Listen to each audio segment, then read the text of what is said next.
Welcome to another trip down the Bourbon Road with your hosts, Jim and Mike. So grab a glass of your favorite bourbon and kick back. We would like to thank our friends at Premium Bar Products for sponsoring this episode. If you're ready to step up your game at your home bar, check out PremiumBarProducts.com to choose from their wide selection of glassware, all of which can be custom engraved with your personal message or logo. And there's no minimum order. So after the episode, head over to PremiumBarProducts.com and check out everything they have to offer. Now, let's get on with the show.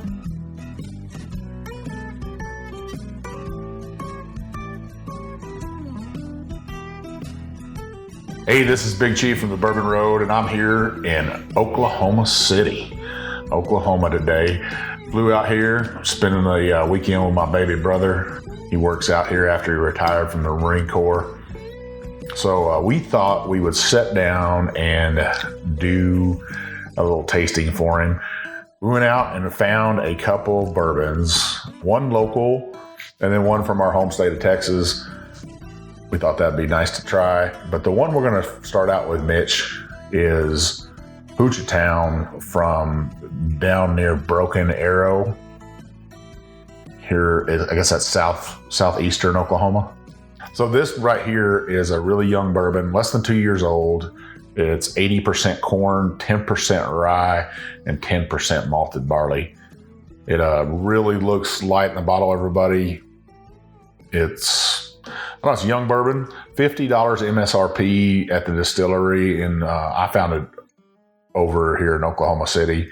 Not bad looking whiskey, young still, but craft distillery. You would expect it to be youthful and stuff. It gets pretty cold up here, right? It does get pretty cold. We've had a pretty rough winter. Yeah. And lots of snow, so. Is that flat wind blowing across Oklahoma? Yeah, just a flat wind because there's no trees, yeah.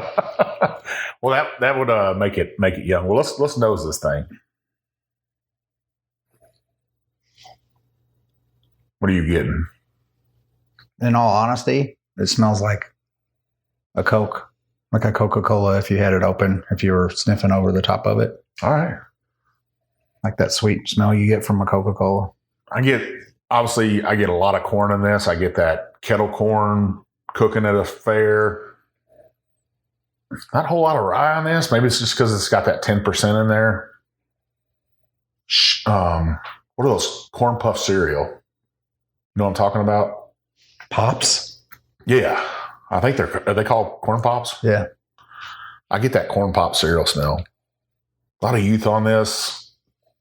Not a bunch of alcohol. This is 90 proof.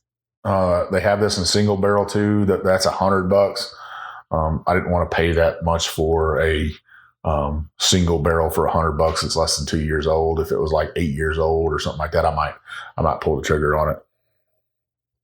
But that's what I get out of this. Corn pops, young corn, a lot of corn. Yeah, I can smell the corn. I was trying to pick up anything else on it. That's what I get. Just that sweet corn cereal, Cracker Jacks, anything like that. Kettle corn. Well, let's taste this thing. Cheers.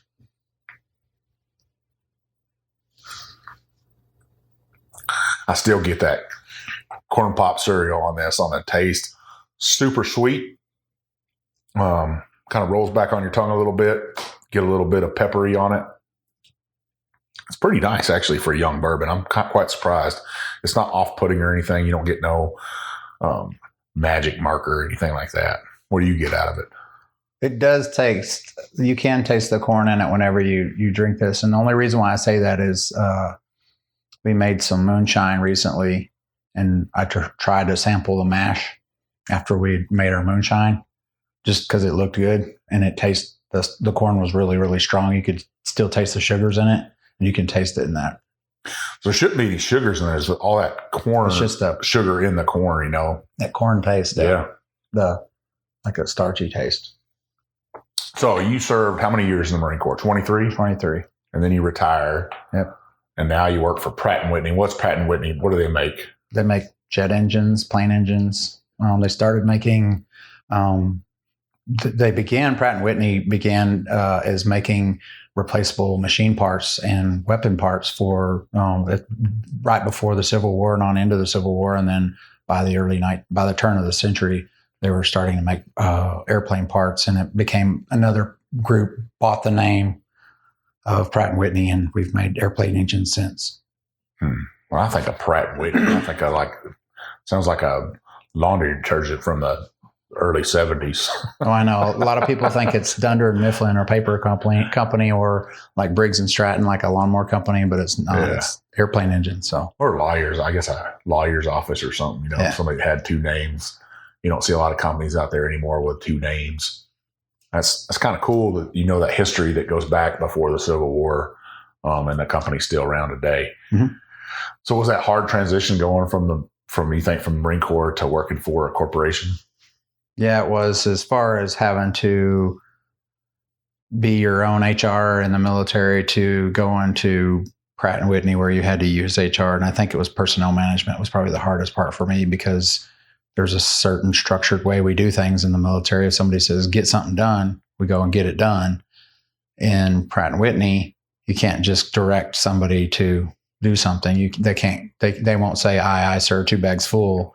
They'll tell you to go pound sand. So you have to do it the politically correct way. So. Yeah, that's definitely true. I don't know. It's a little bit different for me because I still work for the military, and you can still tell people what to do, but a lot's changed in 30 years. So you still got to be kind of legitimate. So let's go back to our childhood or our teenage years, I would guess you would say. You remember your first sip of whiskey? Well, I don't know if this would qualify as a sip of whiskey, but when I was 6, I did have an incident where I was told if I wanted to be tough like the big boys, I was going to drink a bottle of peach schnapps before I got from town A to town B. So is that considered whiskey, a peach schnapps? No, it's a spirit, I guess. It's a liqueur, more sugar than than anything. I'll just let all of our listeners know that I'm only a year older than Mitch, so that definitely wasn't me forcing him to drink that peach schnapps at age 7. So think about, when was the actual whiskey, though? Do you remember that? I think probably my first taste of whiskey was when I was in high school. Somebody was passing around Jack Daniels, black number 7 around, and we all took a shot, and I realized that I probably need to mix it with Coke. So, because I don't react well to hard alcohol. So as well, I know. So there was an incident where we, in our hometown, there was a place called the Square, and there was no courthouse or anything there, right? It's just a square around the town. The towns are kind of built around a boardwalk of stores on 4 corners, a bank and a church, and then a grocery store, a couple more stores, a bunch of antique stores, a laundromat, and a feed store. And that's kind of creates the square of Evant, Texas, right? And we went up there one night partying when we were teenagers. And I just remember you being in the back of my bed on my spare tire, not having a great night after you drink a bunch of beer.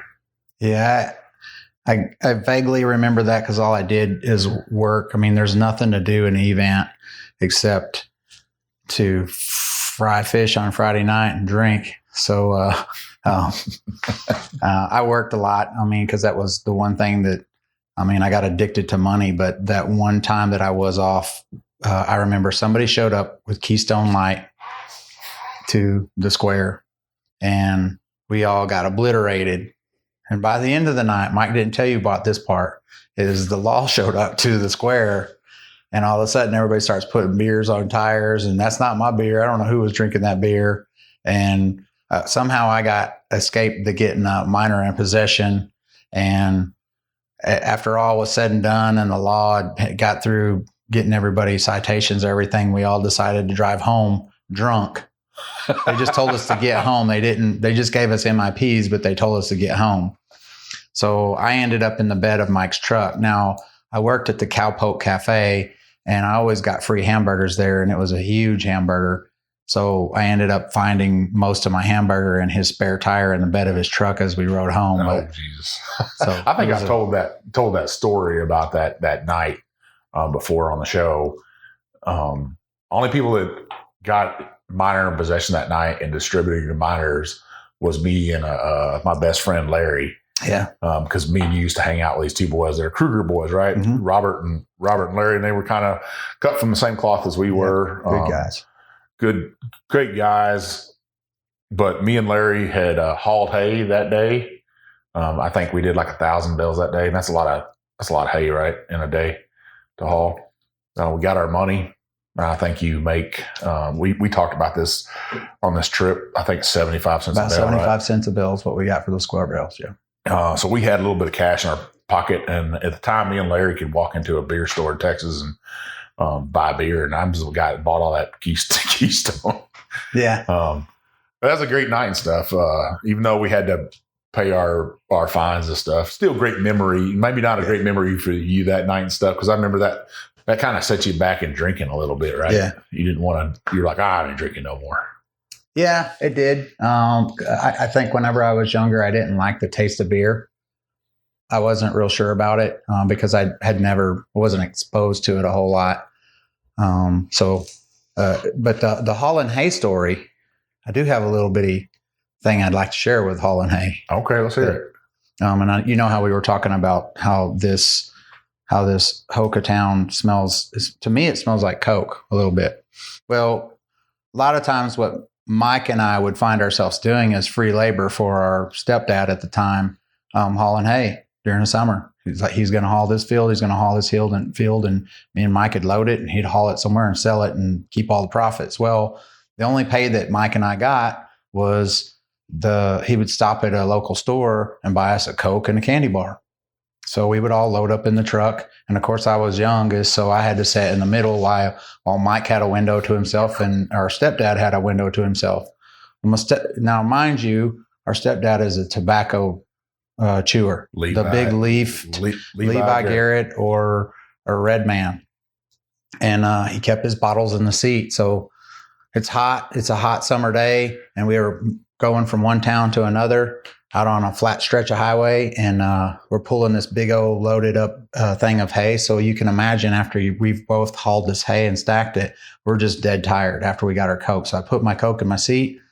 I go to sleep for a little bit. I wake up and I grab my Coke and I take about 3 gulps and realize that there's leaf chewing tobacco and hacked up loogies that my stepdad had spit in there. So immediately I start hacking and spitting it all over the dash. Meanwhile, Mike's nearly hanging out the window laughing at me, and my stepdad's swerving the truck and trying not to whip the trailer over. So he has to pull the truck over so both of those two can finish laughing as I finish spitting up the rest of that chewing tobacco that I swallowed. So lesson learned there too. I think that broke me from drinking sodas for a while as well. So that's not bad. I mean, that is a bad memory or a good memory. You laugh about it today and stuff. We all have memories like that. I can remember in high school that not Larry, but Robert and me would take your truck because I didn't want to take my truck. And we would go, we'd procure whiskey from different locations, from hunting camps. And I called him my little whiskey running buddy. And that's kind of where I got my, I guess, taste for whiskey.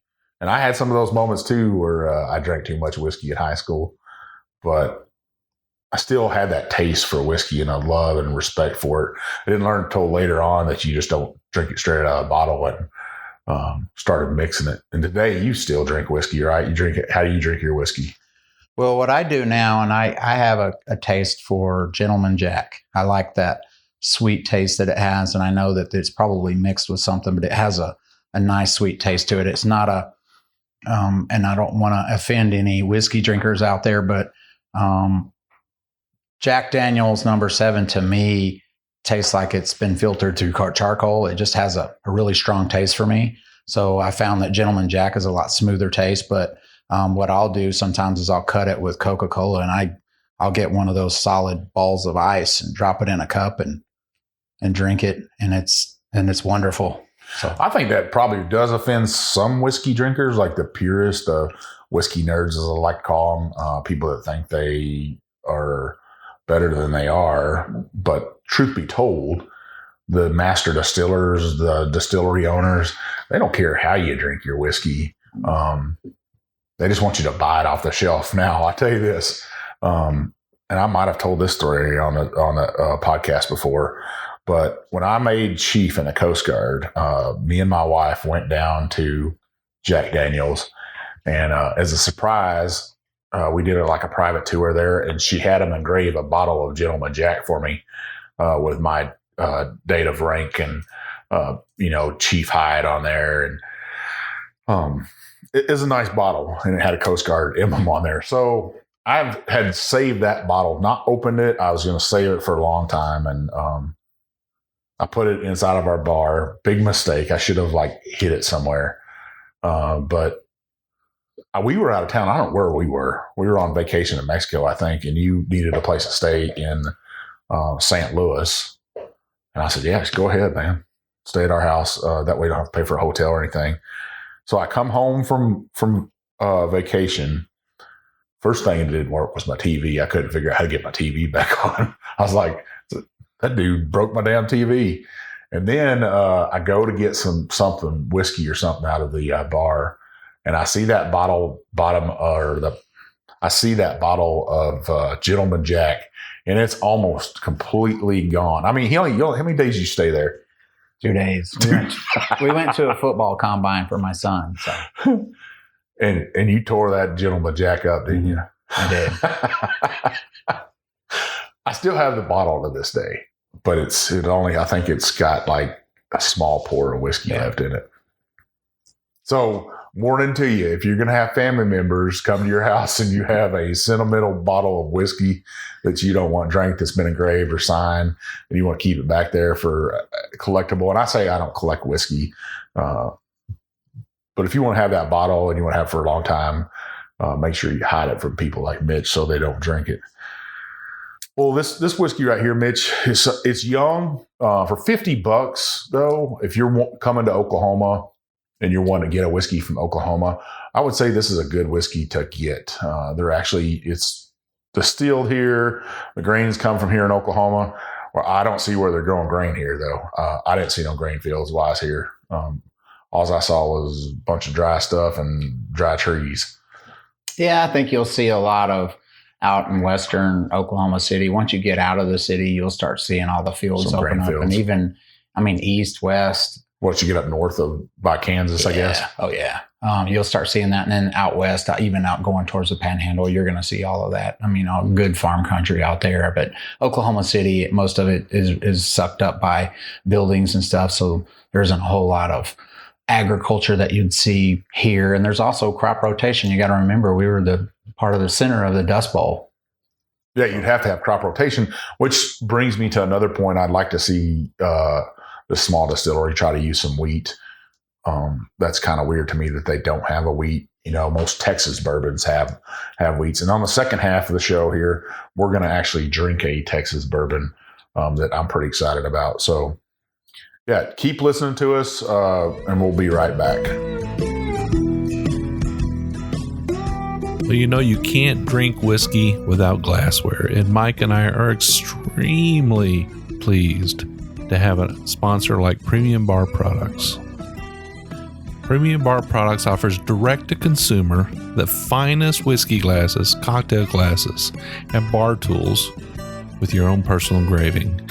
You can write anything you want on these glasses, anything from a company logo to a personal statement, and there are no minimum orders. Their direct consumer platform offers you the opportunity to purchase small quantities of your favorite glass shapes that enhance the pleasure of enjoyment and drinking a whiskey and make it all very positive. They offer the absolute finest trending and handmade glasses, as well as a comprehensive range of styles, and all of their items have been designed with purpose, practicality, and longevity in mind. So if you're a bourbon or whiskey group and you need custom logos, you need to reach out to Premium Bar Products. If you're an individual, you just want a few for your bar to impress your friends, to give out as gifts, you need to call Premium Bar Products. They need to be your one and only source for custom glassware. I can tell you right now, the Bourbon Road, that's who we use.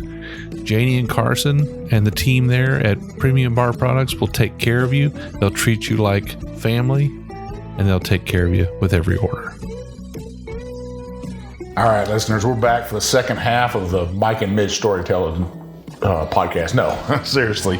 I'm just hanging out here with Mitch today, my baby brother here in Oklahoma City, Oklahoma. And on the second half of the show, we're actually going to taste a bourbon out of Grapevine, Texas. They've recently moved the distillery over to Palestine, Texas, in eastern Texas. Grapevine's up around the Dallas-Fort Worth area. But this is Tahwahkaro, 4-grain whiskey, a bourbon whiskey there. This is a little over 2 years old, which for a Texas whiskey is not a bad age. Now, this is like Coca-Cola color, right? It's dark amber, real beautiful. The mash bill on this is 65% corn, 11% wheat, 11% rye, and 13% malted barley. This is all distilled, produced, and barreled in Texas. All the grains come from Texas, which I like. Being our home state, you know, it's always nice to take a chance to try something new out of there. I'm always big on the Texas whiskeys. So what are you getting on that nose? All right. So I got a couple different flavors here. I got like buttered caramel, and oddly enough, if you've ever opened up like a sour grape, like a wine, you kind of get that smell like a really strong sour grape smell. Not sour like in that a sense, but like if you made a wine out of those really tart grapes. Yeah, I'm getting some burnt sugars on this. Like if you almost try to make some caramel in a pan. Yeah. If you're cooking some kind of dessert, like a creme brulee or something. Little bit of corn on here. I like that they kept it lower and they went with that 4-grain. Some of that softness with the wheat. A little bit of that rye in there. I'm not sure what else I get on that. Not really getting any cereal notes or anything. I'm actually getting a little bit of coffee on this. And that could be that darkness that we're seeing in this. Maybe a little bit of oak. Yeah, it might be. A little bit of, I hate doing typical bourbon notes, but I get a little bit of leather and oak on this. Nice smelling bourbon. 4 grains are always a little different, Mitch. Did you say leather? Yeah, a little bit of leather. I did. You know what? When I first smelled it, and I didn't want to offend anybody on here, but it kind of smells like those new leather shoes that your grandpa had or something. That well, you actually bought a brand new pair of boots. There is a hint of leather on here, but I was like, I don't know if I should mix that with what we're talking about here, but it does. It really does have that leathery smell, and you don't want to. I don't know if you connotate that with alcohol or not, but. As this is opening up, I'm getting a little bit of baking chocolate in there too. Maybe like, remember when Mama would make those no-bake cookies that we love so much? Yeah. You get a little bit of that Hershey's baking chocolate. Well, hey, I say cheers. Let's taste this thing. Come by. Wow. That is super good. I actually get a little bit of pecan pie with that. Just that corn sweetness is coming through, the softness of that wheat. Just a hint of spice like white pepper. Now it does, to me, I get a chocolatey taste, but it's actually really smooth. Normally alcohol has a bite whenever it hits my tongue. And then when it hits the back of my throat, but this one right here, it's pretty smooth because I'll let it set on my palate for a little bit, and it's really, really smooth going down. It's not bad. Yeah, I get those chocolates in it too. super beautiful whiskey. I am so glad I picked this up. The only problem with me picking this up today, right, is that I opened it, so I can't take it on the plane. So I'm going to leave it for you. I'm glad you like it. It's a little peppery going down. You think it's peppery? Yeah, a little. Whenever you swallow it, the back of your throat, you can feel it peppery. I get that, just a hint of white pepper, but I get no Kentucky hug on this at all. I didn't get any Kentucky hug actually on the first bourbon either. This bottle is a little different too. It's not round. It means it's got a round shape to it. It's not round. It's kind of flat on the sides though. But I haven't seen a lot of bourbons out there like that. Yeah, like a banjo maybe. I could get that. So you're not actually, we were talking in the break about childhood memories, and you live up here in like Tornado Alley. Yeah. I was surprised because I went in your garage and it almost looked like you had a fallout shelter. Not a fall. Well, it's a fallout shelter, but I thought it was like a place where you change your oil out. I was like, man, this is a nice garage. You got a place to go down there and get underneath your car. And actually, you could do a little work, right? But it's a tornado fallout shelter. Yeah. And we had to deal with that when we were growing up, tornadoes. People from eastern part of the country, the east coast or the west coast, they don't have to deal with tornadoes like we do here in the Midwest. Well, I think they're starting to, as the weather patterns are starting to change. You're starting to see that on the East Coast and the West Coast, but we do a lot. And I know whenever we were growing up as kids down in Texas, we would see that a lot. We'd look on the horizon, our parents would take us out and we would look for tornadoes on the horizon. Like, okay, now we're going to see the train come to our house. But our mom would tell us, she would say, Mike, Mitch, and the girls, she'd say, all right, if you hear a tornado, it's going to sound like a train coming. So the first thing that comes to mind to me and Mike is we're going to hear the train going, woo, woo. So we're like, we never heard a train coming, fortunately. But we now we know what that is, with 100+ mile per hour winds coming down and what it did to Moore, Oklahoma, and to many different places. Like I know Mike provided support to Joplin, Missouri, and he got to see that destruction firsthand. So nobody wants to do that. So it definitely scares you. It's like a bolt of lightning. I mean, that's one of those things that you just want to avoid. And tornadoes is something to really take seriously. So that area that we have in our garages, our house may be leveled, but that thing is strong enough right there because it's built in concrete to prevent the house from falling on us. The only thing that I would fear inside those things that are built inside of our garage, because it's ground level, is if there's a hard rain after it and it floods, you could potentially drown. That's a scary thought. Yeah. Yeah. I actually provided tornado relief to Moore, Oklahoma. Whenever the tornado happened there, one of the girls at our unit I was at the time, she was from Moore, Oklahoma, and I wanted to make sure. She asked me if we could do something. I said, yeah, I'll get it together. And we actually sent an entire semi full of supplies down to Moore, Oklahoma. And then we, Mayflower, Arkansas, which is right outside of Little Rock, they were hit by a tornado a couple years ago. And I sent a trailer full of stuff down there too. And then obviously I did Joplin, Missouri also with the help of many people.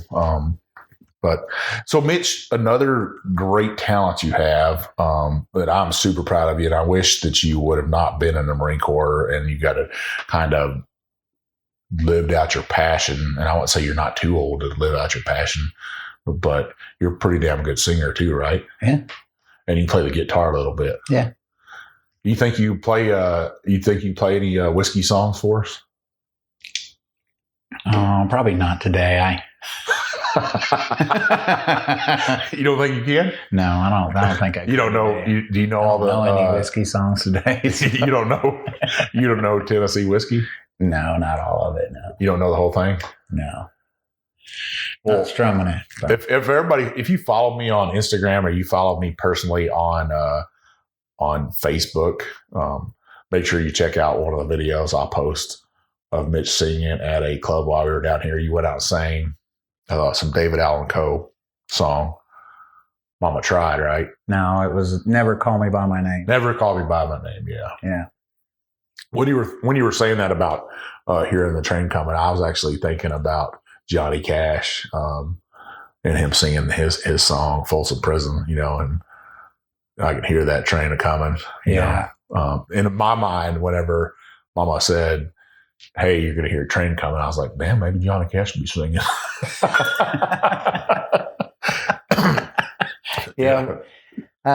I always try to interject Mike into whenever I'm singing. And generally, whenever he comes and visits, we sing Poncho and Lefty together. But yeah, there wasn't enough whiskey. I felt pretty good that night. I'd say by the end of the night, both of us had major heartburn going on. I don't know what we ate. We ate some barbecue that earlier in the day, and maybe that's what it was. But I don't know. That bar was super packed that night here in downtown Oklahoma City. You can go downtown, a beautiful area. You got a Riverwalk area. Yep. It's kind of like San Antonio, a small scale version. Smaller scale version of it. Still really nice and a nice place to visit. Kind of shocked me that was downtown. I wasn't expecting. I was just kind of expecting a big city center. And I would like to see Louisville, Kentucky or Lexington, Kentucky do something like they do on the Riverwalk, or they got in Fort Worth, Texas. Dallas is supposed to be like that now. Cities are turning their downtown areas into a place to visit. I'd like to see more of that in Louisville, Kentucky, but you never can tell. The Urban Bourbon Trail's coming back there. It was nice to find these two bourbons on a shelf here in Oklahoma. It was kind of shocking. And then I found a bunch of other little allocated bourbon, actually. I found a couple bottles of Weller 107, around $80 a bottle for that. A little over, but not too far over where I didn't feel bad for paying for it. And I actually found some Elijah Craig Barrel Proof, which was a shocking to me, right at MSRP at $65. So I was over the moon for that.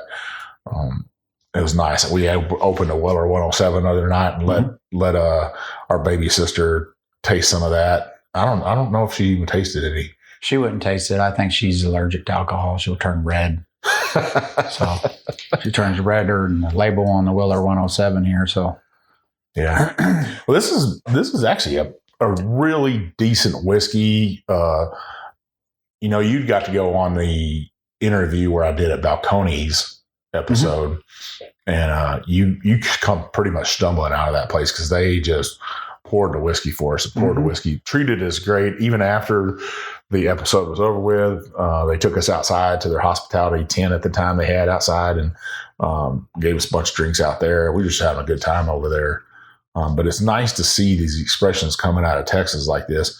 And I will tell you, people, that if you're not picking up these craft distilleries, if you're not picking up these bottles and trying them at least once and sharing them with your friends, you're missing out. This, to me, is a very special bottle. 90 proof. It doesn't drink like a 90 proofer. It's actually 96 proof.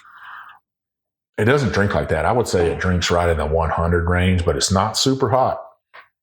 Very drinkable, nice, easy sipper.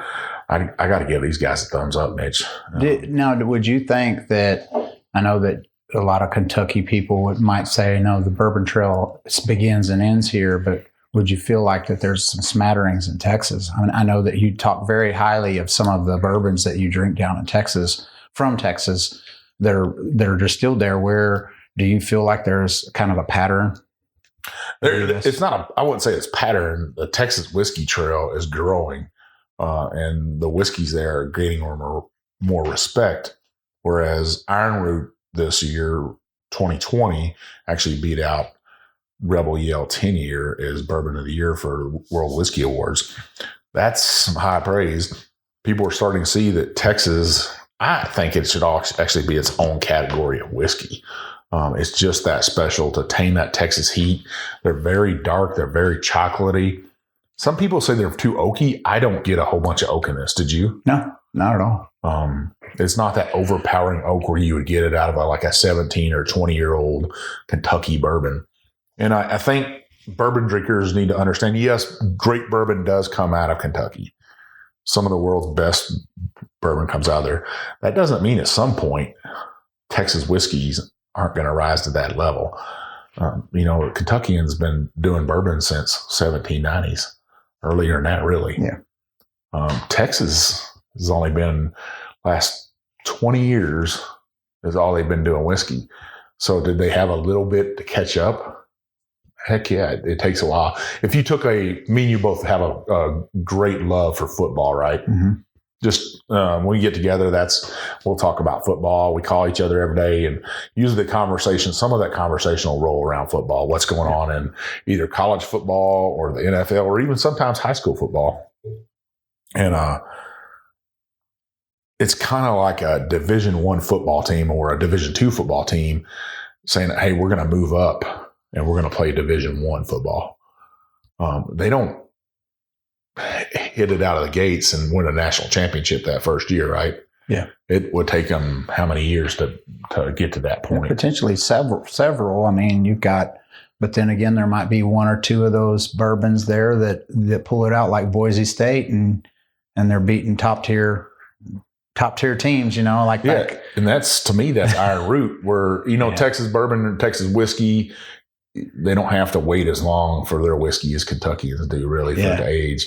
I think Iron Root that won the Harbinger 115, it was 32 months old, went up against 10-year-old bourbon.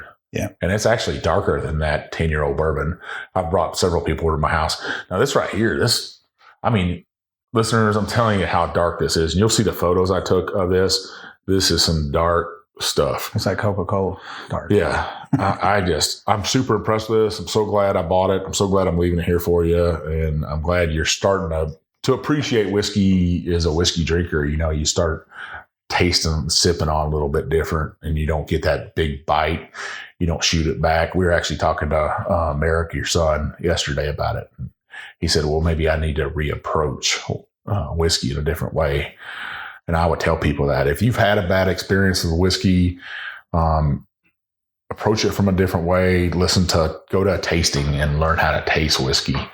Or don't be ashamed to mix it with something, Heck, I can remember mixing whiskey in high school with all kinds of crazy stuff. Yeah, I would say the biggest misconception that I know is a lot of folks, whenever they first start taking alcohol and kind of experimenting a little bit and drinking, is they want to shoot it. They'll pour bourbon and they'll just shoot it. It says whiskey on it. I'm going to get a shot of whiskey. And whenever you're drinking bourbon, I find that if you're really going to truly enjoy it, you've got to kind of let it sit on your palate and sip it. Don't go crazy with it. And like Mike was saying, mix it with something that you can handle if you can't quite handle the alcohol. And I know some people are allergic to alcohol or have reactions to it. Some people will cut it with water. And it really depends, but that way you can still enjoy that taste, because we all have a certain taste that we enjoy, whether it be food or whatever. So try to enjoy that, whenever you're drinking bourbon. Well, you remember yesterday, you were sitting at a bar yesterday and we're eating some chips and dip, right? And we were talking, we ordered it, some quesos on that plate. And if you don't know what queso is, it's a cheese dip. Yeah. Big down in Texas, in the Southwest, right? People really love it. But the other thing that came on that platter was guacamole. And I can remember as kids, I didn't like avocados at all. I really didn't like guacamole. It looked gross to me, actually. Mm-hmm. I was like, oh, it was probably too old at the time, because avocados will turn really brown if you let it set out for too long. And but as I got older, and somebody said, hey, retaste this, and I was like, I don't like guacamole. I was like, I don't know. I'm not particular to that. It's not sickening to me as some other foods are, but I gave it a taste, and now I love it. Guacamole is addictive now. I'll eat it any way I can find it. There's a food we won't eat, though, right? That our sisters will eat it, but we won't eat. Neither one of us will eat chicken and dumplings. Yeah. If we got invited to somebody's house, I don't know about you, but I'd be like, I'll have a big glass of water. Yeah, that's a bad experience there. Whenever we were little, our mom took us up to Arkansas, and I believe it was summertime. Yeah. And it snowed that summer. We have pictures of it where there's corn stalks out and there's snow on the ground. But she was whipping up some chicken and dumplings, And I was a little bitty guy. I was probably maybe 3 or 4 years old. And I do recall it looked like mashed potatoes to me. And most kids, you see mashed potatoes with a couple speckles of pepper in it, you're like, you get excited. So we asked Grandma for 2 scoops. And then I took a bite of that juicy, soggy bread dumpling. And I decided I didn't want to eat it. And my grandmother decided otherwise. So I sat there and cried and stared at that chicken and dumplings. And eventually she let me go from the table. But ever since then, I won't eat that. And of course, Mike loves something. I wanted to kind of liken this to something he was talking about, guacamole, a while ago. If somebody tried to do that with me with sushi and it didn't work. So it's not for everybody. Sushi, they tried to get me to have a different approach with it, and I tried it and I just couldn't stomach it or palate it. Even when you were over in Japan, you didn't find and love it? Yeah, they had a lot of sushi bars in mainland Japan, and the kids would eat fish eyes and they'll eat all kinds of sushi. And I would let the grapefruit and all of the fruits come around and I'd eat the fruits. I just couldn't stomach the sushi. I can look at it all day, but I just can't palate it. So, yeah, I think I found a love for sushi actually when I was in Korea, and they have a different kind of roll over there called kimbap, and I love that. It's more of rolled up in seaweed and rice and like vegetables and some egg in there, and you dip it in the sauce over there. And I started eating that, and I was like, man, I try this sushi stuff too, and started eating that, and I have a love for it. Kind of like whiskey to me. You're right. Every person on the face of earth has a different palate. And what I might like is not necessarily what somebody else would like. All I can do is give my recommendation off of what I like myself. And if you don't like it, sorry, I can't pay you back for that bottle of whiskey that I suggested to you. But usually when I'm drinking with somebody else, if both people will like it and we have different palates, and me and you obviously have a different palate because there's certain things you'll eat that I won't eat, and not many things. I probably have a more open mind to food than you do, I would think. I actually have probably a more open mind than all 3 of my siblings. I'm pretty positive because my older sister's a little picky. Monica's a little picky. She yesterday she said she wouldn't eat any fish. And I think you have a little bit more worldly view because of being in the military and eating different stuff. Mm-hmm. But my eyes are just like, I'll eat damn near anything. Yeah. Maybe that's why I'm 4 or 5 inches taller than everybody else. That's why they call you Big Chief and not Slim Jim. But I would share with the folks that are familiar with Big Chief that when we were younger, we were pretty destitute when it came to finances. So food was scarce. So a lot of times I had to share a room with Mike. And what we would find is Mom would come home from the store and she would have pie filling and all this stuff. And we'd get excited, whenever there was a payday. And all of a sudden that stuff would disappear. We're like, where is all that stuff?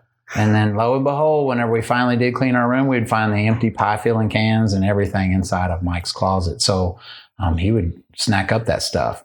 I shared a story with you in an earlier segment and about getting that Coke and that soda pop. Well, there were times where sometimes we had to share a candy bar. And what Mike would do is he would lick the whole candy bar and then offer me some like I was going to take it. So nobody wants a kerosene covered candy bar. So you just kind of go without and you pout and walk away like you licked that candy bar and it was supposed to be shared with me. So, I would say that Mike doesn't shy away from too much food, but if you're around him with food that he likes, just be wary. Well, I wouldn't say that. I'd say I remember that time with candy bar that we had to share. And both girls got a candy bar. They got their own candy bars. Our mom just had enough money for one candy bar. Now, a lot of people think, oh, that's horrible, right? But you're right. We were just dirt poor.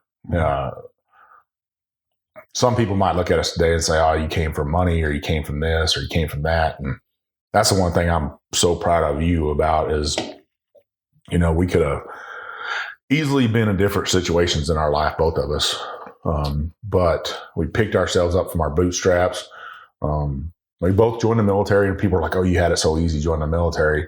And I was actually talking to you about this. It's not like an inner city kid where there's a recruiting office that's right around the corner from you. We had to actually make an effort to find a recruiter, drive like 90 miles to the recruiting office, right? Yeah. We never looked back.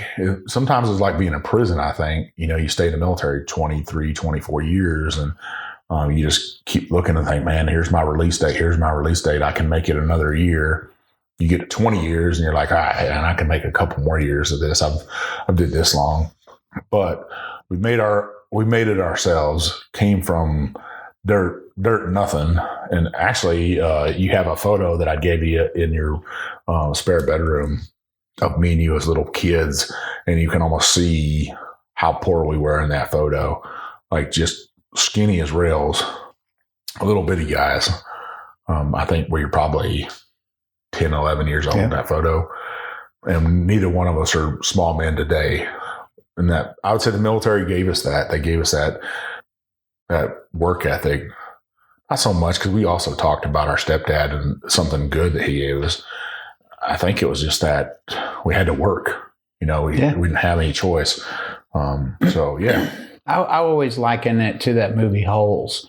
Those kids had to go out there and they had to dig them holes. And what he said is that the kid asked, what does it do? And he said, it builds character.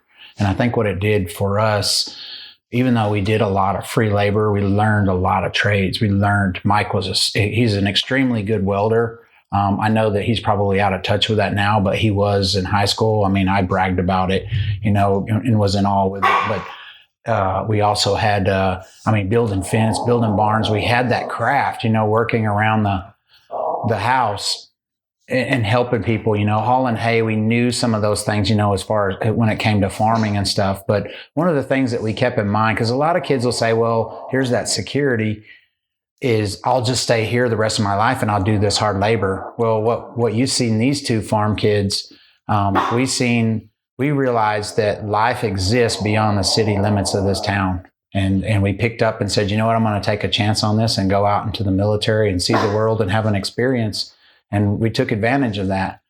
Now, whenever you get to past 20 years in the military and you keep pushing and pushing and pushing, I did get advice from somebody one day that she told me, a retired colonel, she said, you'll know when it's time. Your body will let you know when it's time. And I think about that third year in, the wheels started coming off, and the tread, whenever your knees start wearing out and your shoulders start wearing out, you say, you know what? Okay, it's time to find a career that isn't so daunting on your system. So yeah, I agree with you on that.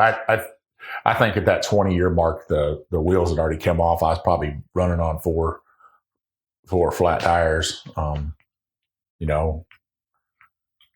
It just, your body does wear down after that many years, especially if you're doing not everybody in the military has to do a hard job, but if you've ran for 20 years, kind of been forced to do them kind of hard things, driving a boat for 20 years, my hands are extremely sore all the time from arthritis, and my back sore.